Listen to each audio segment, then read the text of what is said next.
नमस्कार दोस्तों, मैं आपका दोस्त प्रदीप सैनी आपके अपने ऑनलाइन इंस्टीट्यूट में आप सभी का हार्दिक स्वागत एवं अभिनंदन करते हैं। मित्रों, जीएस के सेशन को आगे बढ़ाते हुए आज फिर एक बहुत ही महत्वपूर्ण टॉपिक लेकर आपके सामने आए हुए हैं। मित्रों, ये आपके एनटीपीसी एंड ग्रुप डी के लिए ये टॉपिक बहुत खास होने वाला है, तो एक बार सेशन को शेयर कर दीजिए, फिर चलते हैं अपने टॉपिक की तरफ। मित्रों, टॉपिक पे आप देख रहे हैं समुद्री क्षेत्र विस्तार। आज हम लोग जानेंगे कि समुद्री क्षेत्र विस्तार होता क्या है।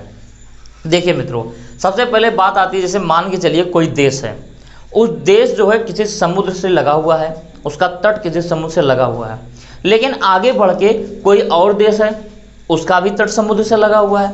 अब बात आती है कि समुद्रों में कहाँ कहाँ तक किसका आधिपत्य होता है, मतलब विस्तार कहाँ कहाँ तक होता है। जैसे समझाने का प्रयास करते हैं। मान के चलिए अपना भारत है, यहीं पे आप देखते हैं एक अपना प्यारा पड़ोसी देश है, क्या नाम है इसका, श्रीलंका है। अब बात आती है कि यहाँ पे अरब सागर है, क्या है, अरब सागर है। यहाँ पे क्या है, हिंद महासागर है। यहाँ पे क्या देखते हैं, बंगाल की खाड़ी है। यही है ना मित्रों। अब बात आती है कि सर जैसे यहाँ पे जो हिस्सा होगा जल का, कहाँ तक भारत इस्तेमाल करेगा और कहाँ तक श्रीलंका इस्तेमाल करेगा, वैसे अलग अलग देशों की अपनी अलग अलग सिस्टम है। तो मित्रों, इस सिस्टम को जो है नॉटिकल माइल्स में जो है बांटा गया है। ठीक, वो कैसे बांटा गया है हम बताते हैं आपको।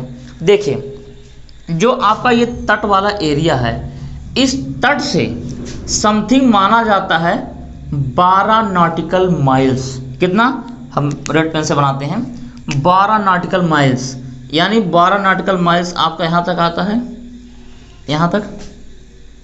ठीक है, ये देख रहे हैं 12 नॉटिकल माइल्स, यहाँ लिख दे रहे हैं 12 नॉटिकल्स माइल्स।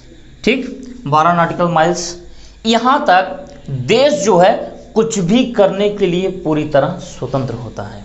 जो देश है, मान लीजिए बना भारत है, ये भारत 12 नॉटिकल माइल्स तक कुछ भी करने के लिए स्वतंत्र है। कुछ भी करने का मतलब ये है कि जैसे यहाँ पे मछली पालन कर सकता है, पर्यावरण को बढ़ावा दे सकता है, इस प्रकार के जितने भी काम आते हैं यहाँ पे कर सकता है। लेकिन बात आती क्या सर, इसके आगे भी कोई क्षेत्र होता है क्या? जी हाँ, बिल्कुल, इसके आगे भी क्षेत्र होता है। इसके आगे क्या क्षेत्र होते हैं? इसके आगे 12 नॉटिकल माइल्स के आगे जो है आपका आ जाता है कितना, 24 नॉटिकल माइल्स। मान लेते हैं इससे थोड़ा सा दायरा आगे बढ़ जाता है। ये 24 नॉटिकल माइल्स तक मित्रों, यहाँ पे क्या होता है, इस हिस्से में यानी 12 से 24 के बीच का जो हिस्सा होता है 24 नॉटिकल माइल्स, यहाँ पे केवल देश जो है साफ सफाई कर सकता है। किसी भी विदेशी जहाज अगर यहाँ पे एंट्री करते हैं इसके अंदर, तो उससे जो है टैक्स वसूल सकता है, सीमा शुल्क वसूल सकता है। इन सब कामों करने के लिए वो स्वतंत्र होता है। लेकिन अगर बात की जाए इसके आगे की, यानी बात की जाए इसके आगे, हम मान के चलते हैं 200 नॉटिकल माइल्स।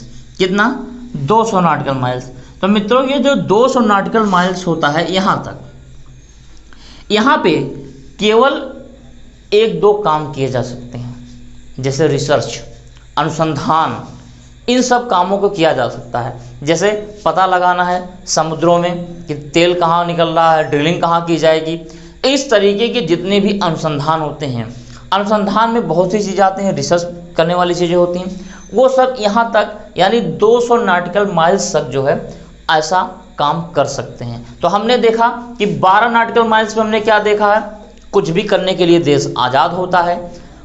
24 नॉटिकल माइल्स में क्या करता है, साफ सफाई कर सकता है, सीमा शुल्क वसूल सकता है। और 200 नॉटिकल माइल्स में अगर हम बात करते हैं तो क्या होता है, केवल अनुसंधान कर सकता है, रिसर्च कर सकता है वहाँ पे। समझ में आ रही है? जी हाँ। तो सेशन को एक बार शेयर कर दीजिए अधिक से अधिक लोगों के पास, क्योंकि मित्रों काफ़ी लंबी क्लास लेने के नाते एक एक दिन में कई कई क्लासें होती हैं हम लोगों की, तो इससे एनर्जी लॉस हो जाती है। तो आज थोड़ा सा हमारा चेहरा आप लोगों को देख के लग रहा होगा कि थोड़ा थके हुए हैं सर। तो मित्रों, हम लोग पूरी एनर्जी के साथ आप लोगों को पढ़ाते रहेंगे, आप लोग केवल कंसंट्रेट होकर पढ़ते रहें। इस बार एनटीपीसी आपका जरूर निकलवा देंगे मित्रों। बस सेशन को शेयर करिए, सब्सक्राइब करिए और मेहनत से ईमानदारी पूर्वक अपनी पढ़ाई करते रहिए। बात आते हैं, मैंने बताया 12, 24 और 200 नॉटिकल माइल्स। अब बात आती है सर एक नॉटिकल माइल्स में कितने किलोमीटर होते हैं? तो मित्रों एक नॉटिकल माइल्स में 1.85 किलोमीटर होते हैं। कितना? एक नॉटिकल माइल्स में, एक नॉटिकल माइल्स में 1.85 किलोमीटर होते हैं। अब बाकी जितने भी ये हैं आप इससे इसका गुणा लगा के आप किलोमीटर निकाल सकते हैं कि कितना किलोमीटर होता है मित्रों। तो मित्रों इसका स्क्रीनशॉट लीजिए, फिर आगे आपसे बात कर रहे हैं। चलिए मैं उम्मीद करता हूं कि आप लोगों ने स्क्रीनशॉट ले लिया होगा, बाकी चीज़ें आप लोगों को बहुत अच्छे से समझ में आ गई मित्रों। लेकिन जब बात आती है कि अगर भारत और श्रीलंका के बीच में अगर 200 नॉटिकल माइल्स नहीं है तब यहाँ पे क्या होता है? तो मित्रों यहाँ पे क्या होता है, आधे आंच से विभाजन कर लेते हैं, खुद से अपना समझौता करके, खुद से अपनी बैठक करके मित्रों। तो मित्रों आप लोग सेशन को एक बार शेयर कर दीजिए और टेस्ट सीरीज को ज्वाइन कर लीजिए, और आप हमारे व्हाट्सएप ग्रुप से भी जुड़ जाइएगा। व्हाट्सएप से ग्रुप से जुड़ने के लिए ये नीचे जो स्क्रॉलिंग में नंबर देख रहे हैं, नंबरों पे कॉल करिए और आप जुड़ जाइए मित्रों, व्हाट्सएप करिए, जुड़ जाइए। इसी के साथ अपनी वाणी को हम विराम देते हैं। बहुत बहुत धन्यवाद।